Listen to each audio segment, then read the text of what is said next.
অবশ্যই খ্রিস্টান সম্প্রদায়ের এই গুরুত্বপূর্ণ ব্যক্তিরা এখানে আসছেন। জামাত ইসলামের আমির মহোদয়ের সাথে আমরা কথা বলেছি, উনি যে আশ্বাসগুলো দিয়েছেন সেটাই আমি একটু আবার রিপিট করতে চাই।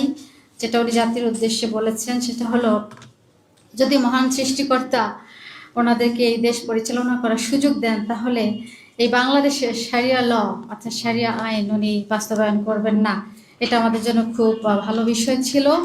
এবং যারা আমাদেরকে নিজেদেরকে মনে করি যে আমরা এই দেশে সংখ্যালঘু, উনি বলেছেন সংখ্যালঘু হিসেবে যেন আমরা নিজেদেরকে পরিচিত না হই, বরং আমরা যারা ছোট সম্প্রদায়ের অর্থাৎ লোক কম তাদেরকে উনি বলেছেন যেন সন্তানের মতো করে তিনি আমাদেরকে আগলে রাখবেন।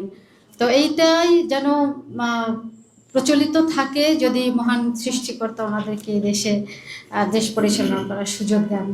কথা শুনেছেন, একটি মূলত আইন বিধান জারি করার অধিকার একমাত্র আল্লাহ তাআলারই, আর এই বিধানের বলেই তিনি আদেশ দিচ্ছেন, তোমরা আল্লাহ তাআলা ছাড়া অন্য কারো গোলামি করবে না, কারণ এটাই হচ্ছে সঠিক জীবন বিধান। তাদের অধিকাংশ মানুষই আল্লাহ তাআলার উপর ঈমান আনে না, তারা আল্লাহ তাআলার সাথে শিরক করতেই থাকে। তবে তারা কি এ বিষয়ে নির্ভর হয়ে গেছে যে হঠাৎ করে একদিন তাদের উপর আল্লাহ তাআলার সর্বগ্রাসী আযাবের শাস্তি কিংবা আকস্মিক কিয়ামত আপতিত হবে? অথচ তারা তা জানতেও পারবে না।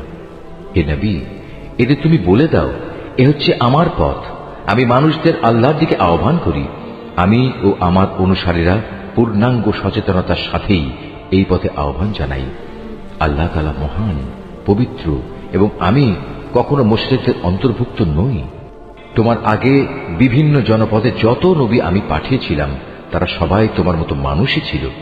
আমি তাদের উপর ওহী নাজিল করতাম। এরা কি আমার জমির পরিভ্রমণ করেনি? করলে অবশ্যই তারা দেখতে পেত এদের পূর্বেকার লোকদের কি ভয়াবহ পরিণাম হয়েছিল। সত্য কথা হচ্ছে, আখিরাতের ঠিকানা তাদের জন্যই কল্যাণময়, যারা নবীদের পথে চলে তাকওয়া অবলম্বন করেছে। পূর্ববর্তী মানুষদের পরিণাম দেখেও কি তোমরা কিছু অনুধাবন করবে না? আগেও মানুষ নবীদের মিথ্যা সাব্যস্ত করত, এমনকি নবীরা কখনো কখনো নিরাশ হয়ে যেত। তারা মনে করত তারা বুঝি সাহায্যের প্রতিশ্রুতিতে মিথ্যাবাদী সাব্যস্ত হয়ে যাবে। তখন হঠাৎ করেই তাদের কাছে আমার সাহায্য এসে হাজির হল। তখন আমি যাকে চাইলাম তাকে শুধু আযাব থেকে নাজাত দিলাম, আর নাফরমান জাতির উপর থেকে আমার আযাব কেউই রোধ করতে পারে না। অবশ্যই অতীতের জাতিসমূহের কাহিনীতে জ্ঞানবান মানুষদের জন্য অনেক শিক্ষা রয়েছে।